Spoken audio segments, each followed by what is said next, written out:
So it's become this common like refrain. Dave goes off into the woods ahead of me, then I hear, whoa! It is the Dave sound. Yeah. You recorded it. Summit Prairie is a perfectly acceptable trail you can ride in the Gifford Pinchot National Forest. Perfectly acceptable.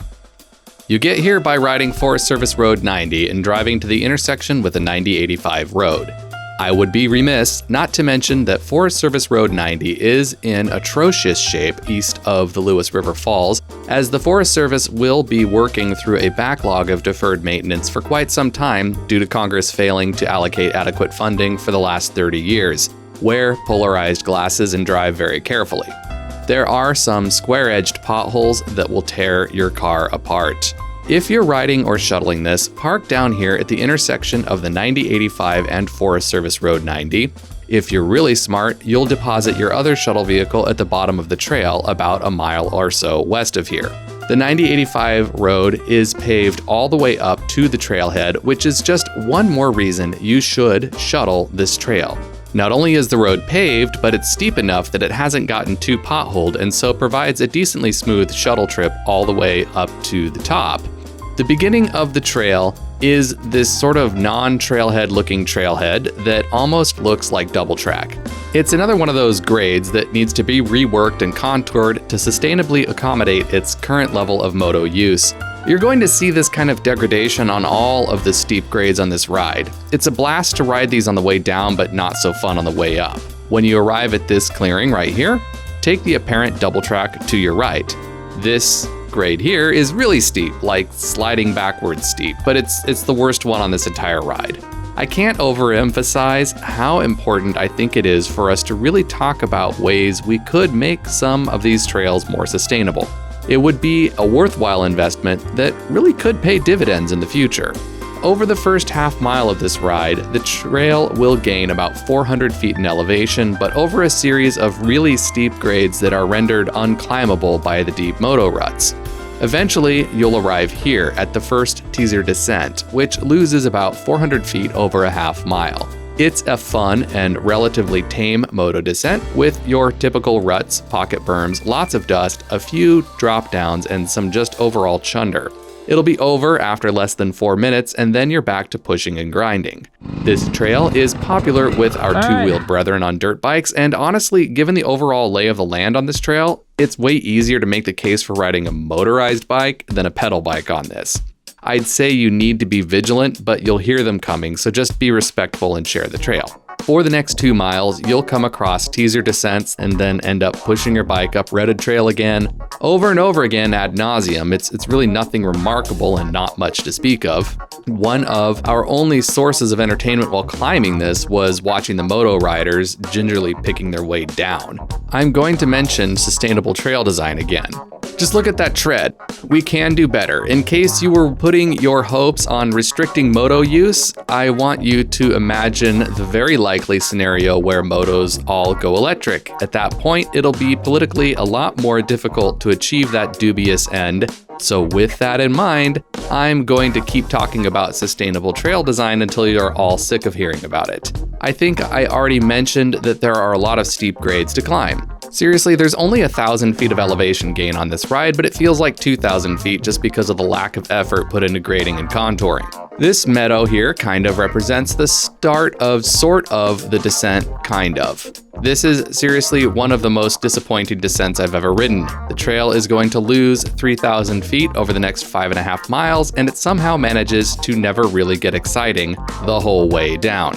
You'll get what are promising descents where it feels like things are really about to get going, and then descending sort of just, it just peters out, and you're back to pushing or grinding, or pushing and grinding. This is seriously the most disappointing, aggravating descent I've ever experienced. It never quite gets going. The nice thing is if you really like practicing starts, this is your descent. You can practice starting all day long. If you like practicing staggered starts, it's even better because for most of the season that this trail isn't covered in snow, There's so much dust that you'll need to give the person in front of you at least a 20-second head start if you don't want to be sneezing black boogers into your Kleenex for the next 2 days. Wait until at least July to attempt this ride, as there were even patches of snow on this trail when I rode it on July 5th. There are some sections where this trail cruises and gets a good rhythm going, and those are enough to make it not seem like your entire day was sacrificed for naught. The forest is pretty in spots, and it's nice to be in the woods no matter what those woods are. As you start getting closer to the bottom, the trail turns into what you were here for in the first place, which is a moto bobsled run. At least that's why I ride trails that are chewed up by motos. It pains me to admit that as much as I think these trails need to be fixed, it is the very fact that it is chewed up that makes the descent so much fun. The more I descended on this trail, the more I started grinning. I guess it's like watching 20 minutes of trailers before a half-hour sitcom. The good stuff is good once you get to it. As the trees get bigger and the grade gets steeper, the trail becomes more classical moto descent with all the benches and ruts and chunder you were hoping for. Things also start getting a bit benchier the closer you get to the road, benchier and more chundery. It sort of alternates between pretty nice looking benches and then turns down steep grades where the tread breaks apart into moto scrambles, where you get the distinct opportunity to demonstrate your skill at conserving momentum and blasting through loose rocks and dust. When you get here to the 9075 road, the steepest part of the descent is now over. It would be tempting to try to use this as a shuttle point, but don't bother. It's a long drive to get into this point. From here, the grade slackens a bit, but the trail actually gets quite a bit more interesting in here. There will be more dismounts required for straight-up obstructions. The forest keeps getting better and better through here, though, and it's difficult to overstate that pretty forest is just plain good for the soul, even if that soul was originally just seeking adrenaline. In case you needed another reason to avoid this early in the season, it was readily apparent to me while riding through here that this lower section gets very sloppy when it's wet. The tread isn't west side dirt, it's east side dirt, and east side dirt turns into wet cement when there's excess moisture. There are more stream crossings as you near the bottom as well, some with water and some without. This, combined with the added steepness of the grade, serves to increase the spice factor significantly. The trail itself isn't that steep, as it's pretty effectively benched, but the trail still has to swoop in and out of these drainages. Unfortunately, the trail doesn't really open up into any fast features in here, with dips that are just a bit too long to pump and a lot of short little punchy climbs. I hope your dropper post is in good working order. There's at least one stream crossing that will require a dismount, and then there's one more section in here that's got that steep moto goodness that you came for. It starts right after a little descent and then a flat spot, but here you go. Steep grades, pocket berms, sharp turns, and chunder are yours to be had through this one last and glorious section of radness. It's a place to look lively and feel it too, as, once again, the forest gets better and better. It's just more good old Gifford Pinchot sandy loam. This is the good stuff. This is why I keep poking around the Gifford Pinchot for these little gnar stashes, and once you get to this stream, the last exciting section of this trail is actually over. The last section of the descent is mostly just notable for the forest, to be quite honest. There's pretty waterfalls along the streams. The trail experience itself is just meh.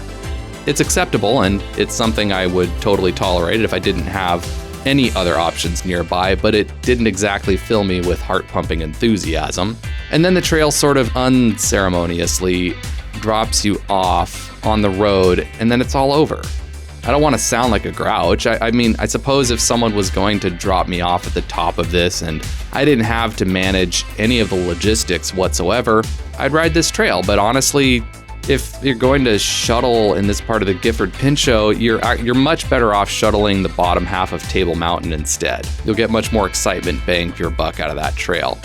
I'd like to take this moment to thank all of you, my watchers, subscribers, and Patreon supporters, especially Damon Corey, my Loamy Goodness level sponsor, who has had access to this video for an entire week before all of the rest of you.